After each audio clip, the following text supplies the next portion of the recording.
அவர் வேறொரு உலகத்தில் சஞ்சாரிக்கிறார், வேறொரு உலகத்தில் வாழ்கிறார். அவர் வாழ்கின்ற உலகம் அவருக்கு பார்க்கும்போது எல்லாமே ரொம்ப சூப்பரா தெரியுது. ஆனா உண்மையான தமிழ்நாடு என்பது வேறு விதமா இருக்குது.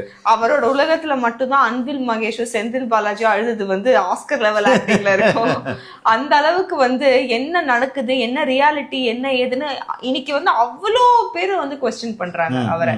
நேத்து கூட ஐ திங்க் நேத்து தான் நடந்ததுன்னு சிஎம் அவர்கள் வரணும் அப்படிங்கிறதுக்காக ஆம்புலன்ஸ் போற அந்த இந்த இல்ல இந்த பக்கம் இப்படி போவாங்க, அந்த பக்கம் அப்படி போவாங்க, ஒன் வே ஒரு ரோட அப்படியே ஒன் வே ஆக்கிட்டாங்க. அப்ப இந்த ஆம்புலன்ஸ் எப்படி போகும்? இந்த சைட் ரோடு அவ்வளவு காலியா இருக்கு, ஏன்னா அவங்களோட வண்டி அந்த கன்வேயர் ஈஸியா போகணும் அப்படின்னு சொல்லிட்டு.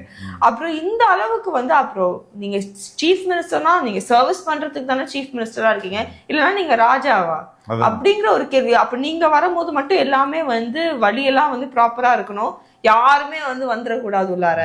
ஆனா இதுவே மத்தவங்க பிரச்சாரம் பண்ணா, இல்ல மத்தவங்க ஏன் சாதாரண ரோட்ல நடந்தா கூட அவங்களுக்கு என்ன வேணா வரலாம், எவ்வளவு ஆம்புலன்ஸ் வேணா வரலாம், எவ்வளோ போலீஸ் வண்டி வேணா வரலாம், எவ்வளவு பஸ் வேணா வரலாம். இந்த மாதிரி மக்கள் இதெல்லாம் பார்த்துட்டு தான் இருக்கிறாங்க. ஆக்சுவலா அதை வீடியோ எடுத்து போட்டவங்களே ஒரு டிஎம்கே ஆள் தான்.